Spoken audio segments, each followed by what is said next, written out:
यह कहानी एक सत्य घटना पर आधारित है। इसकी समय सीमा 1800 दिखाई गई है। फिल्म का मुख्य पात्र यूज क्लास को दिखाया गया है, जो कि एक शिकारी ग्रुप का सदस्य है। असल में यह ग्रुप जानवरों का शिकार करता है और उनके चमड़े को बेचता है और पैसे कमाता है। आज भी यूज क्लास जंगल में शिकार के लिए आए हैं। इस ग्रुप में उसका बेटा भी है। शिकार करने के बाद सभी एक जगह खाना खाने रुकते हैं। तभी अचानक इन्हें घोड़े की आवाज सुनाई देती है। यह सभी चौकना हो जाते हैं। फिर इन पर अचानक से आदिवासी लोगों का हमला होता है, जो कि इन्हें बुरी तरह से मारने लगते हैं।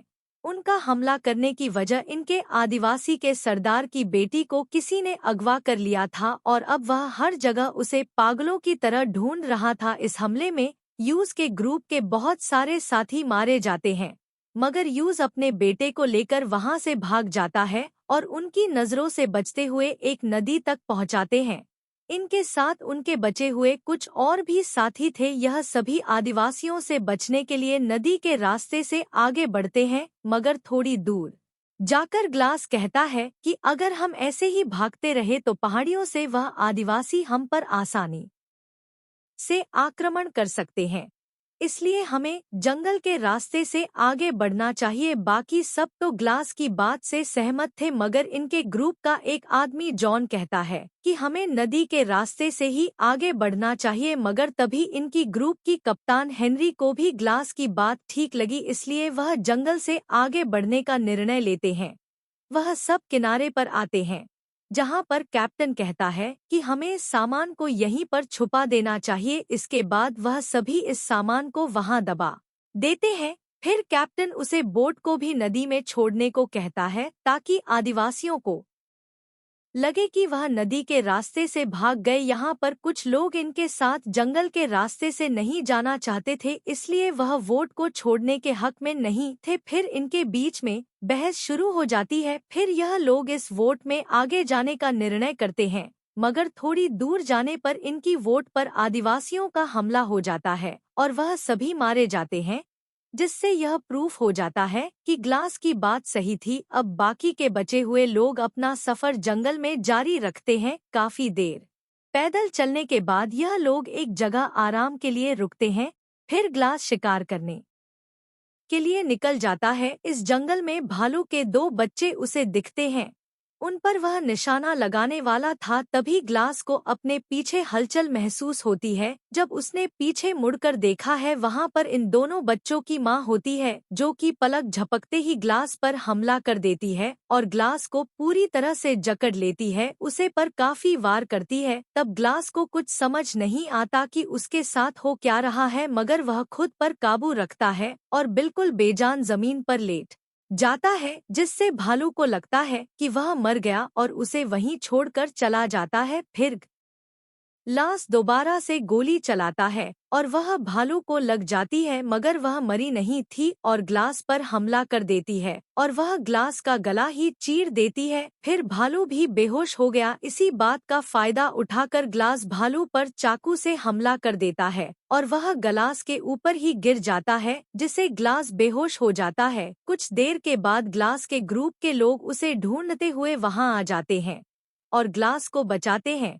फिर उसके जख्मों को देखते हुए कैप्टन उसे सिलता है ताकि खून रुक जाए। फिर इसके बाद वह गिलास को उठाकर आगे बढ़ने लगते हैं, मगर थोड़ी दूर जाकर रास्ता मुश्किल होने लगता है। फिर यह समझ जाते हैं कि ग्लास को साथ ले जाना बहुत मुश्किल है। अब ग्लास की तकलीफ को कम करने के लिए कैप्टन उस पर गोली चलाता है। फिर ग्लास का बेटा आगे आ जाता है। फिर कैप्टन भी उसे मार नहीं पाता। फिर कैप्टन निर्णय करता है कि वह लोग आगे बढ़ेंगे और कैफ जाकर मदद लाएंगे। कैप्टन कहता है कि जो भी ग्लास के पास यहाँ रुकेगा वह उसे $70 देगा। उसका बेटा और उसका दोस्त कहते हैं कि हमें पैसे नहीं चाहिए, फिर भी हम यहाँ पर रुकेंगे। फिर जॉन कहता है कि 70 बहुत कम है, मुझे $100 चाहिए, मैं यहाँ पर रुक जाऊंगा, और कैप्टन इसके लिए मान जाता है। फिर यह तीन लोग ग्लास के साथ रुकते हैं और बाकी लोग आगे बढ़ते हैं।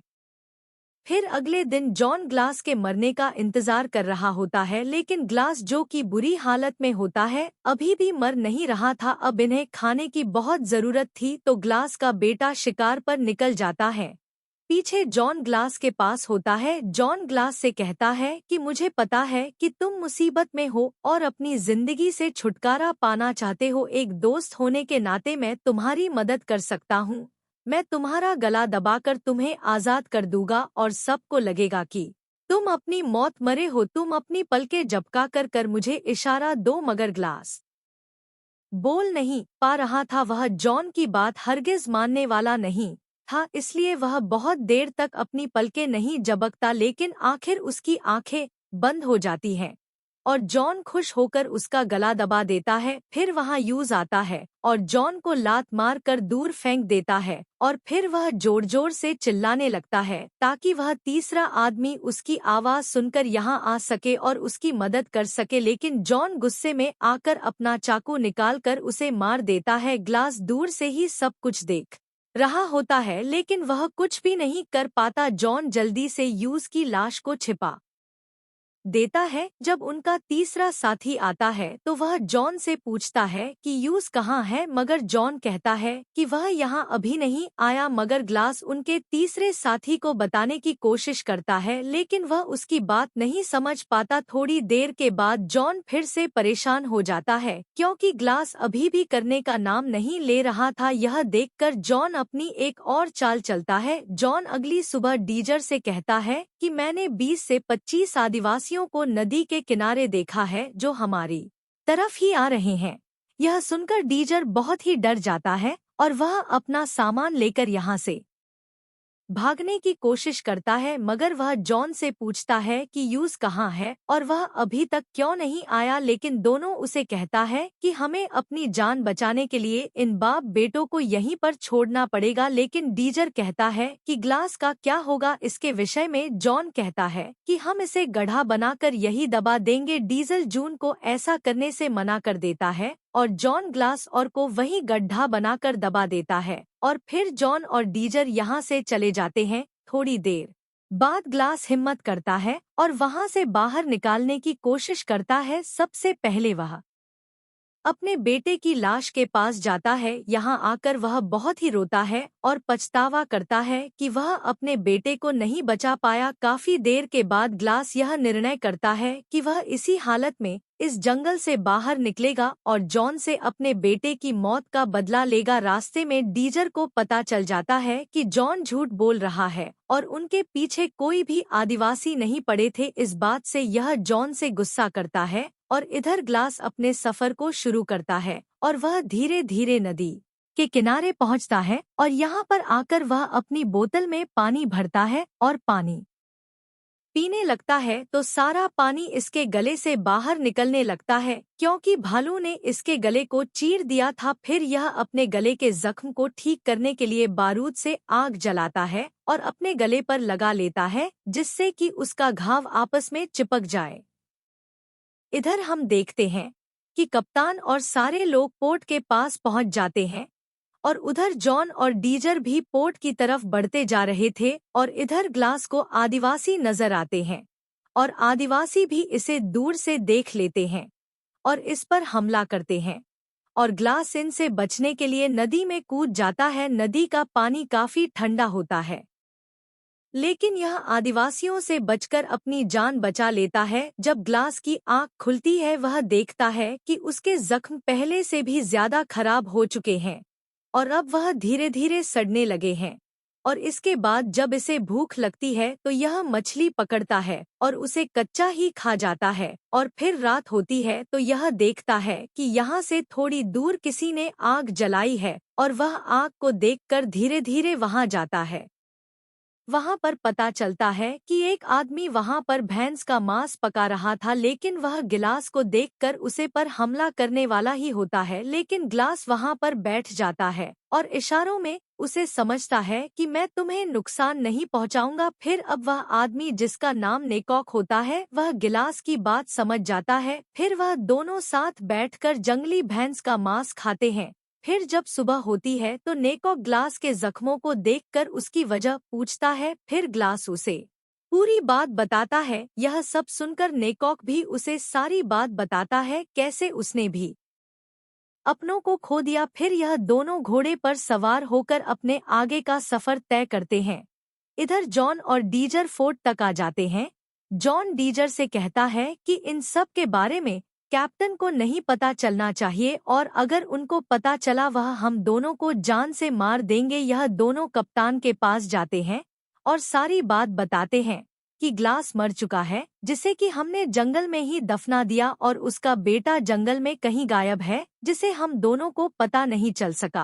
कैप्टन इनकी बात सुनकर इनको पैसे दे देता है, लेकिन डीजर पैसे नहीं लेता और वहां से उठकर चला जाता है। कैप्टन यह देखकर जॉन की बातों पर शक होता है। इधर हम देखते हैं कि ग्लास घोड़े पर बेहोशी की हालत में होता है। तभी वहां पर बर्फीला तूफान आ जाता है। नेकॉक तूफान से बचने के लिए रुक जाता है और तूफान के रुकने तक वह ग्लास के जख्मों को ठीक करने की कोशिश करता है। अगली सुबह जब तूफान रुकता है तो वह देखता है कि नेकॉक वहां नहीं है और वह उसे आसपास ढूंढता है। फिर वह देखता है कि नेकॉक की बॉडी पेड़ पर टंगी हुई है। ग्लास बिल्कुल समझ नहीं पाता कि उसे किसने मारा है। फिर वह देखता है कि कुछ दूरी पर शिकारी होते हैं, जिनके पास उस आदिवासी सरदार की बेटी होती है। इसके बाद ग्लास यहाँ से निकलने की तैयारी करता है। फिर वह देखता है कि इनका लीडर उस लड़की का रेप करने के लिए उसे जबरदस्ती ले जा रहा होता है। ग्लास को इस बात से बहुत ही गुस्सा आता है और वह चुपके से पीछे से आकर उस पर हमला कर देता है। ग्लास उस लड़की को वहीं पर रुकने के लिए कहता है और खुद घोड़ा लेने के लिए चला जाता है, ताकि वह उस लड़की को भी अपने साथ ले जाए। लेकिन उस लड़की को इस फ्रेंच शिकारी पर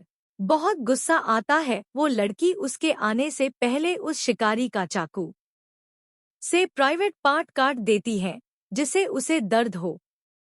फिर वह फ्रेंच शिकारी आवाज को सुनकर ग्लास का पीछा करने लगते हैं, लेकिन ग्लास घोड़े पर बैठकर भागने में कामयाब हो जाता है। अगले दिन ग्लास एक जगह पर आराम करता है, तभी वह आदिवासी इस पर हमला कर देता है। ग्लास इन सबसे बचने के लिए अपने घोड़े पर सवार होकर वहां से भाग जाता है। अब आगे जाकर ग्लास देखता है कि रास्ता खत्म हो चुका है। इसके सामने एक खाई होती है, लेकिन ग्लास अपने घोड़े समेत उसमें कूद जाता है। इतनी ऊंचाई से गिरने के बाद उसका घोड़ा मर जाता है, लेकिन ग्लास पैरों पर नीचे गिरा था, इसलिए वह बच जाता है। अब ग्लास उन आदिवासियों से बच जाता है, मगर इसके सामने यहाँ पर एक और मुसीबत आ गई है कि अब यहाँ पर बर्फ का तूफान आने वाला है। इसलिए अब यह ठंड से बचने के लिए इस घोड़े का सहारा लेता है। ग्लास इस मरे हुए घोड़े के पेट को चीरकर उसमें से सारी आंतों को बाहर निकलकर उस घोड़े के पेट के अंदर ही लेट जाता है, ताकि यह इस ठंड से बच सके। जब अगले दिन तूफान रुक जाता है तो अब वह पेट से बाहर निकलकर अपने आगे का सफर शुरू करता है।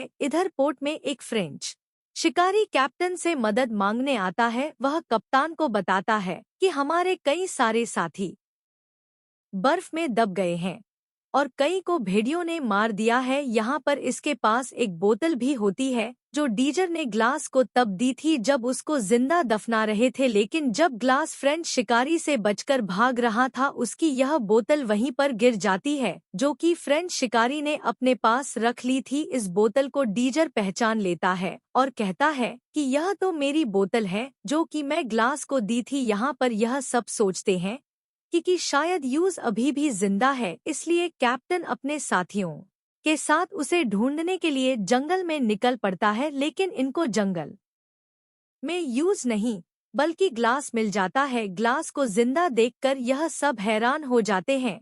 कैप्टन ग्लास से पूछता है कि तुम जिंदा कैसे हो, जिसके जवाब में ग्लास उसकी पूरी बात बताता है। कब कैप्टन जॉन को अरेस्ट करने के लिए निकल पड़ता है। इसके बाद कप्तान जॉन को पकड़ने के लिए फोर्ट में आता है। वह देखता है कि जॉन पैसा लेकर भाग चुका है। अब ग्लास कहता है कि जॉन मेरा शिकार है, उसने मेरे बेटे को मारा कर मेरी दुनिया छीन ली है, इसलिए उसको मुझे कोई नहीं बचा सकता। इसमें कैप्टन भी ग्लास का साथ देता है और अब यह जॉन को मारने के लिए जंगल में जाते हैं। यहाँ पर आकर कैप्टन ग्लास से कहता है कि जंगल बहुत ही बड़ा है, इसलिए हम अलग अलग जाते हैं। कैप्टन को थोड़ी ही दूरी पर जोन नजर आ जाता है। जॉन यहाँ पर कैप्टन को गोली मार देता है। गोली की आवाज सुनकर ग्लास कैप्टन की तरफ भागता है, लेकिन तब तक कैप्टन मर चुका था और जॉन भी वहाँ से भाग चुका था। फिर ग्लास कैप्टन की बॉडी को घोड़े पर बिठाकर यहाँ से चला जाता है। आगे जाकर इसको जॉन देख लेता है, वह दूर से ही इसको गोली मार देता है, लेकिन जब जॉन इसके पास आता है तो वह देखता है कि यह ग्लास नहीं है, यह तो कप्तान था। दरअसल ग्लास को पहले से ही पता था कि जॉन इस पर छुपकर वार करेगा, इसलिए जब यह कैप्टन की लाश को घोड़े पर चढ़ा रहा होता है तब इसने कैप्टन की पीठ पर लकड़ी रख दी और इसे घोड़े पर बिठा दिया और ग्लास पीछे वाले घोड़े पर करने की एक्टिंग करता है जैसे ही जॉन पीछे की तरफ देखा है, लेकिन जॉन इससे बचकर यहाँ से भागने में कामयाब होता है। लेकिन अब ग्लास यह मौका अपने हाथों से गंवाना नहीं चाहता था, इसलिए वह जॉन के पीछे भागना शुरू करता है। यह दोनों अब नदी के किनारे तक आ जाते हैं।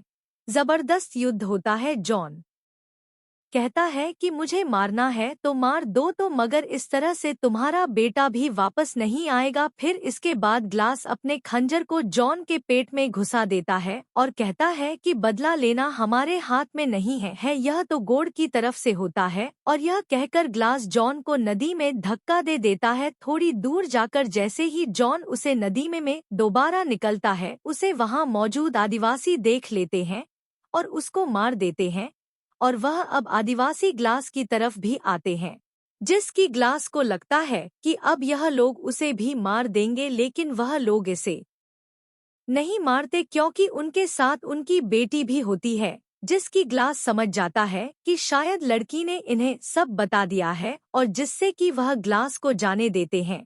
यहीं पर हमारी मूवी लास्ट हो जाती है।